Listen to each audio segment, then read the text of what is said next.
और पहलगाम पहुंचे हैं गृह मंत्री अमित शाह, जहां हमले वाली जगह का उन्होंने निरीक्षण किया और निरीक्षण से पहले मृतकों को श्रद्धांजलि दी। मृतकों के परिजनों से भी उन्होंने मुलाकात की। पहलगाम आतंकी हमले में 28 पर्यटकों की नृशंस हत्या कर दी गई। यह नरसंहार था, जहां लोगों को एक जगह पे इकट्ठा करके उनका नाम, उनकी जाति, उनका धर्म पूछ के, उनकी पहचान पूछ के उनको मौत के घाट उतार दिया गया। पूरे देश में गुस्सा है, उबाल है, खून खौल रहा है सबका, जिसने भी इसे देखा और सुना, और हर कोई ये कह रहा है कि अब इसका बदला लिया जाएगा। गृह मंत्री वहां पहुंचे, उसी स्पॉट पे जहां पे इन आतंकियों ने लोगों की जान ली थी। वहां के हालात को देखा, वहां का निरीक्षण किया। प्रधानमंत्री सऊदी अरब से अपना दौरा बीच में छोड़ के भारत लौट चुके हैं। शाम को 6 बजे सीसीएस की बैठक है, उसके बाद ऑल पार्टी मीटिंग भी बुलाई जा सकती है, यानी सभी दलों को साथ लेकर एक बड़ा एक्शन प्लान भी तैयार किया जा सकता है। और यहां पे अब सिस्टम, शासन, प्रशासन, सेना पूरी तरह से अलर्ट। बदला तो लिया जाएगा इन 28 लोगों की मौत का, उनकी हत्या का। तो पहलगाम पहुंचे हैं गृह मंत्री अमित शाह। कल ही वो हमले की खबर जब उनको मिली तो कल ही वो रवाना हो गए थे, कल ही यहां पहुंच गए थे। आज उस जगह पहुंचे जहां पे आतंकियों ने लोगों के खून के साथ होली खेली थी। और अब उनको कैसा जवाब देना है, इसका अंजाम क्या होगा, ये आने वाले दिनों में पता चलेगा। तो पहलगाम आतंकी हमले में 28 पर्यटकों की नृशंस हत्या कर दी गई।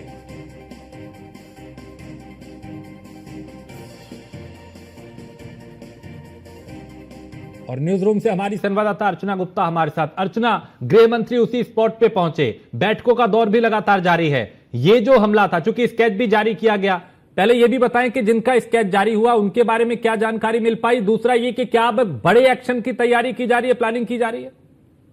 बिल्कुल राजेश, अब बड़ा एक्शन ही लिया जाएगा, क्योंकि प्रधानमंत्री नरेंद्र मोदी अपना दौरा बीच में छोड़कर भारत लौटे हैं। और उसके बाद वो जैसे ही पहुंचे दिल्ली, जैसे ही पहुंचे उन्होंने एयरपोर्ट पर ही बड़ी बैठक की अजीत डोभाल के साथ। उनके साथ विदेश मंत्री एस जयशंकर भी शामिल थे और साथ ही साथ विदेश सचिव विक्रम मिश्री भी उनके साथ शामिल थे। आपने जिक्र किया कि गृह मंत्री अमित शाह उस घटनास्थल पर पहुंचे और घटनास्थल पर पहुंचकर उन्होंने जायजा लिया। एनआईए की टीम भी वहां पर पहुंच चुकी है। और क्योंकि इस पूरे आतंकी वारदात में 6 आतंकियों के शामिल होने की बात सामने आ रही है, 3 के स्केच जारी कर दिए गए हैं और 2 जो है वो स्थानीय आतंकी बताए जा रहे हैं। इस पूरे हमले में 2 स्थानीय आतंकी भी शामिल हैं और उनके स्केच भी जारी कर दिए गए। उससे भी बड़ी बात राजेश कि 2 आतंकी पाकिस्तान के हैं, इस बात की पुष्टि हो चुकी है। और ये दोनों ही कल जब वहां पर हमला कर रहे थे तो पश्तो भाषा में बातचीत कर रहे थे। और इससे भी बड़ी बात, क्योंकि इस पूरे हमले की जिम्मेदारी टीआरएफ ने ली है, जो कि लश्कर ए तैयबा का एक तरह से कह लीजिए पॉक्सो है। और क्योंकि 2017 के बाद से आपने देखा कि किस तरह से अमरनाथ यात्रा जब हुई थी, उस दौरान भी लश्कर ए तैयबा की ओर से ही हमला किया गया था और उस हमले की जिम्मेदारी भी लश्कर ए तैयबा ने ली। लेकिन इससे भी बड़ी बात, क्योंकि देखिए आपको याद होगा राजेश कि 2019 में जब पुलवामा का अटैक हुआ था, उस पुलवामा के अटैक के 12 दिन के भीतर ही किस तरह से भारत ने सर्जिकल स्ट्राइक किया, स्ट्राइक करके पाकिस्तान को मुंह तोड़ जवाब दिया था।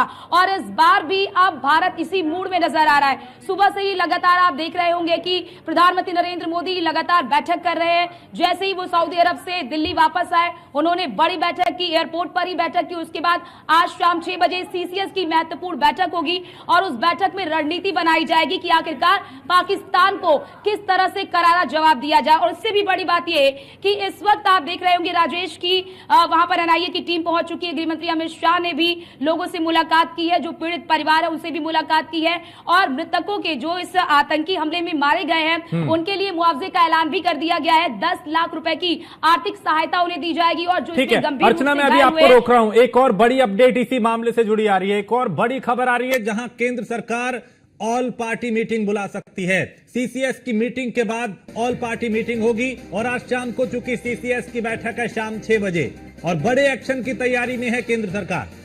अमित शाह के दिल्ली लौटने पर सीसीएस की बैठक होगी, चूंकि अभी वो उसी जगह पे है जहां कल आतंकियों ने हमला किया था, आतंकियों ने लोगों की जान ली थी। तो प्रधानमंत्री नरेंद्र मोदी सीसीएस की बैठक की अध्यक्षता करेंगे। सऊदी अरब से वो लौट चुके हैं अपना दौरा बीच में छोड़ के, और अब बड़े एक्शन की तैयारी है। ऑल पार्टी मीटिंग, सीसीएस की मीटिंग, इनमें यह तय किया जाएगा कि कैसे एकजुट होके आतंकवाद के खिलाफ, आतंकियों के खिलाफ मुहिम चलाई जाए और उसमें विपक्ष को भी साथ लेके चला जाए। अर्चना, मैं आपके पास लौटूं, लेकिन दिल्ली से पीयूष तिवारी भी हमारे साथ जुड़ चुके हैं। पीयूष, चूंकि शाम को सीसीएस की बैठक है, लेकिन ऑल पार्टी मीटिंग भी बुलाई गई है, यानी बड़े एक्शन से पहले सबको साथ लेने की कोशिश है।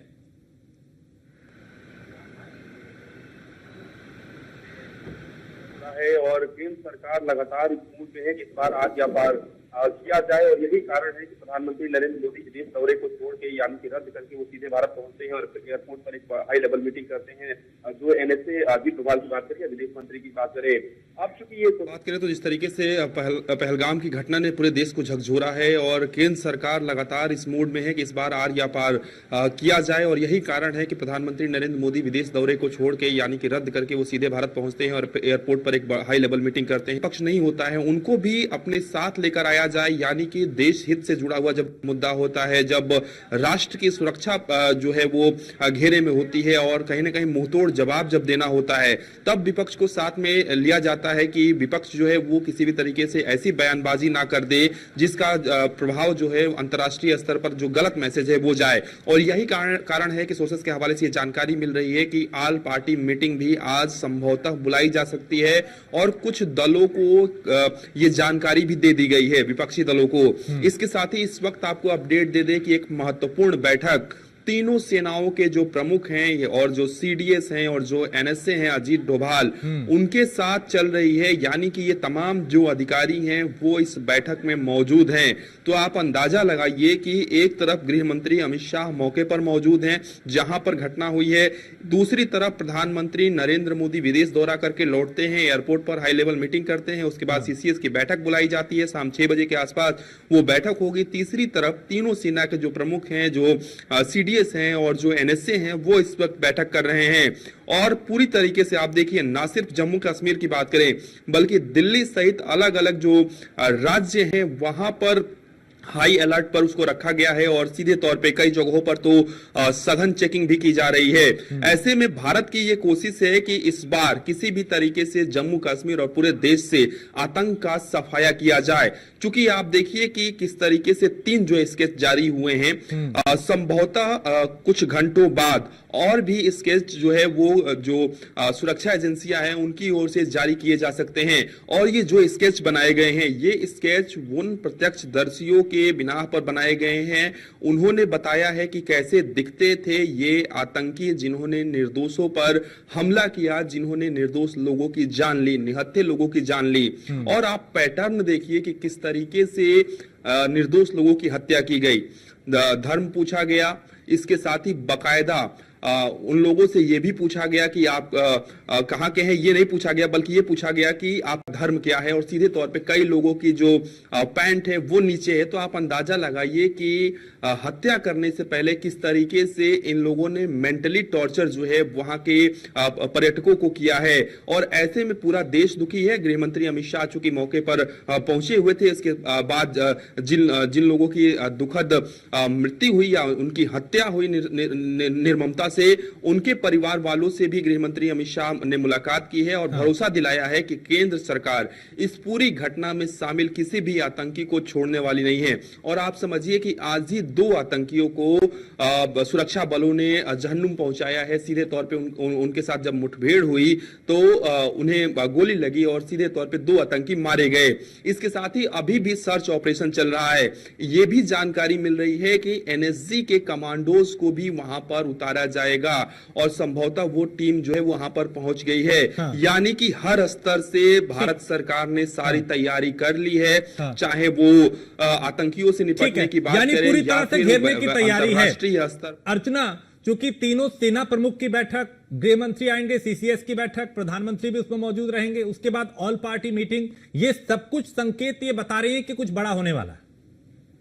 राजेश, क्योंकि देखिए 2024 का आपने देखा होगा कि 2024 में ही कुछ ही महीनों के भीतर में कई सारे आतंकी हमले हुए थे और उसके बाद आज खास तौर से डोडा की बात कर रहे हैं तो डोडा को एक तरह से आतंकी मुक्त क्षेत्र घोषित कर दिया गया था, लेकिन वहां पर भी 2024 में वहां पर भी हमला हुआ। शिवपुरी में आपने देखा कि किस तरह से वहां पर हमला किया गया और तो उसके बाद किस तरह से अगर बात खास तौर से जम्मू कश्मीर की कर ले तो 370 हटने के बाद लगातार जम्मू कश्मीर में विकास की धारा बह रही है। वहां पर आप देख रहे हैं कि पर्यटन क्षेत्र को बढ़ावा मिल रहा है। खास तौर से अगर हम पहलगाम की बात कर लेते हैं तो पहलगाम जो है वो पर्यटन के लिहाज से काफी महत्वपूर्ण माना जाता है, जिसे मिनी स्विट्जरलैंड कहा जाता है। यहाँ पर पर्यटकों के आवागमन से पूरा जो क्षेत्र है वो गुलजार होता है और अब इस हमले के बाद राजेश ये समझिए कि वहां के पर्यटन को बहुत बड़ी क्षति हुई है। वहां पर जो होटल कल तक मतलब कह लीजिए कि उसकी एडवांस बुकिंग चल रही थी, पूरी फुल थे होटल्स और वहां पर पर्यटन बड़ी संख्या में थे, सभी पर्यटक को वहां से निकाल लिया गया है और वहां पर अब 95% होटल जो है वो खाली हो चुके हैं। तो कहीं ना कहीं इस अटैक से सीधा जो वार हुआ है वो जम्मू कश्मीर के इस पर्यटन क्षेत्र पर हुआ है, क्योंकि जम्मू कश्मीर अधिकतर पर्यटन पर ही निर्भर है, उसकी पूरी इकोनॉमी पर्यटन पर ही निर्भर है और यही आप समझिए कि आतंकवादी जो है उन्होंने सीधे और सीधे जम्मू कश्मीर के रीढ़ पर वार किया है ताकि जम्मू कश्मीर पिछड़ सके। जम्मू कश्मीर के विकास को ये आतंकी देख नहीं पा रहे हैं और इससे भी बड़ी बात देखिए राजेश, यहाँ पर चुनौती क्या है? यहाँ पर सबसे बड़ी जो चुनौती वो है कि स्लीपर सेल्स सबसे पहले तो उनको चिन्हित किया जाए, क्योंकि कल जो हमला हुआ है उसमें स्लीपर सेल्स की बड़ी भूमिका सामने आ रही है कि किस तरह से स्लीपर सेल्स उन्होंने मदद की इन आतंकियों की, उनको बाइक मुहैया कराया, उनको जो AK-47 जिसका इस्तेमाल किया गया है इस आतंकी हमले में वो हथियार उन्हें बरामद करा है। तो कहीं ना कहीं ये जो स्लीपर सेल्स है सबसे पहले इन्हें नेस्तनाबूद करना होगा, सबसे पहले इन्हें ढूंढना होगा, सबसे पहले इन्हें चिन्हित करना होगा और इसको लेकर ही NIA की टीम वहां पर पहुंच चुकी है और वहां पर जांच पड़ताल की जा रही है और ये बहुत जरूरी हो चुका है, क्योंकि देखिए आपने भी जिक्र किया कि सर्वदलीय बैठक होगी, क्योंकि लगातार कल से जब से ये हमला हुआ है उसके बाद से विपक्ष पूरी तरह से भारत सरकार के साथ है। विपक्ष ने जितने भी ट्वीट किए हैं, राहुल गांधी ने ही गृह मंत्री अमित शाह से भी बातचीत की है और जम्मू कश्मीर के मुख्यमंत्री उमर अब्दुल्ला से भी बातचीत की है और उन्होंने भी ये कहा कि आप एक सर्वदलीय बैठक बुलाइए और उस बैठक में सभी को ये अवगत कराइए कि आगे की क्या रणनीति रहने वाली है और किस तरह से भारत की इस रणनीति से पाकिस्तान को करारा जवाब मिलेगा। क्योंकि बड़ी बात देखिए राजेश कि ये जो TRF है इसके बारे में समझना बहुत जरूरी हो जाता है। 2019 में जब 370 को हटा दिया गया जम्मू कश्मीर से तो उसके बाद से TRF जो है वो अस्तित्व में आ गया और इसका मुख्य उद्देश्य ये होता है कि वैश्विक मंचों पर, अंतर्राष्ट्रीय मंचों पर लश्कर-ए-तैयबा को छुपा सके, उसकी संलिप्तता को छुपा सके और इसीलिए TRF आगे आया है। और आपको याद होगा कि जम्मू कश्मीर में एक समय हुआ करता था जब पत्थरबाजी हुआ करती थी, उन सभी चीजों को खत्म कर दिया गया, लेकिन अभी भी वहां पर स्थानीय लोग जो है वो आतंकवादियों का साथ दे रहे हैं और इसीलिए अभी जो जिन 6 आतंकवादियों की बात कही जा रही है उसमें 2 स्थानीय भी हैं जिनको चिन्हित कर लिया गया, उनके नाम भी सामने आ चुके हैं। तो अब ऐसे में एक बड़े रणनीति की तैयारी की जा रही है और हमें ये इंतजार करना होगा कि कुछ ही दिनों में वो परिणाम भी सामने आएंगे, क्योंकि राजेश लगातार बैठक हो रही है और जिस तरह की सक्रियता प्रधानमंत्री नरेंद्र मोदी दिखा रहे हैं उससे साफ तौर पर यह जाहिर होता है कि पाकिस्तान को इस बार करारा जवाब दिया जाएगा, क्योंकि UN ने भी इस आतंकी हमले की निंदा की है। बिल्कुल अर्चना, और बड़ी बात यह है कि अमेरिका के उपराष्ट्रपति भारत में हैं और ऐसे वक्त में क्या ये पूरी प्लानिंग के साथ किया गया है कि अंतरराष्ट्रीय स्तर पे एक मैसेज जा पाए? दूसरा ये कि बिल्कुल ठीक बात है कि बिना किसी लोकल के इस तरह का हमला नहीं होता, हो सकता है कि लोकल इसमें इन्वॉल्व हो। तीसरा ये कि जब 2019 में पुलवामा अटैक हुआ था उसके बाद करीब 2 हफ्ते के भीतर एक बड़ा एक्शन हुआ था, अब भी यहां पे करीब 28 लोगों की नृशंस हत्या की गई है। उम्मीद यही है कि जल्द इसका बदला लिया जाएगा और एक बड़ा खाका, एक बड़ा प्लान जो है वो तैयार करके उसको इंप्लीमेंट किया जाएगा, उसका एक्शन लिया जाएगा।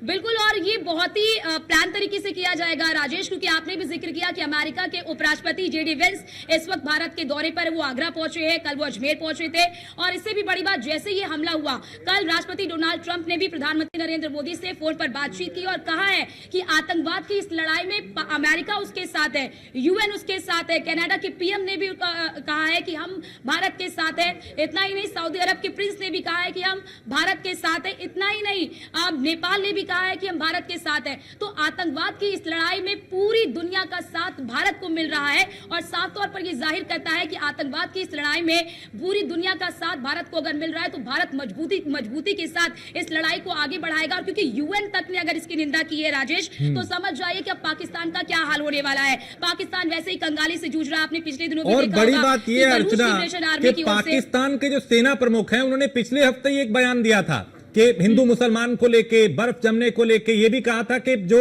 कश्मीर है वो पाकिस्तान के गले की नस है, हम कश्मीरी भाइयों का साथ नहीं छोड़ेंगे। यानी पूरी तरह से भड़काने का काम, ब्रेन वॉश करने का काम एक देश का सेना प्रमुख कर रहा है। तो आप समझ सकते हैं कि उस देश की मंशा क्या होगी। इससे भी बड़ी बात ताइबा का जो डिप्टी चीफ है सयातुल्ला खालिद ने पिछले ही दिनों ही एक कार्यक्रम को संबोधित किया था और इस लश्कर ताइबा के डिप्टी चीफ सयातुल्ला खालिद ने ये कहा था कि अब आतंकी हमले बढ़ेंगे। तो आप समझिए पूरी प्लानिंग तरीके से किया गया है, क्योंकि सयातुल्ला जो कि लश्कर ताइबा का डिप्टी चीफ है, उसे पाकिस्तान में वीआईपी पूरी सुविधा दी जाती है, एकदम वीआईपी ट्रीटमेंट उसे दिया जाता है। वहां पर कई गाड़ियों के काफिले के साथ वो निकलता है और मतलब अफसरों के साथ उसकी बैठक होती है। तो अब आप समझिए कि उसने बिल्कुल पिछले इससे दिनों समझा जा सकता है अर्चना कि किस तरीके से वहां पे आतंकियों को ट्रीट किया जाता है। बहुत शुक्रिया अर्चना।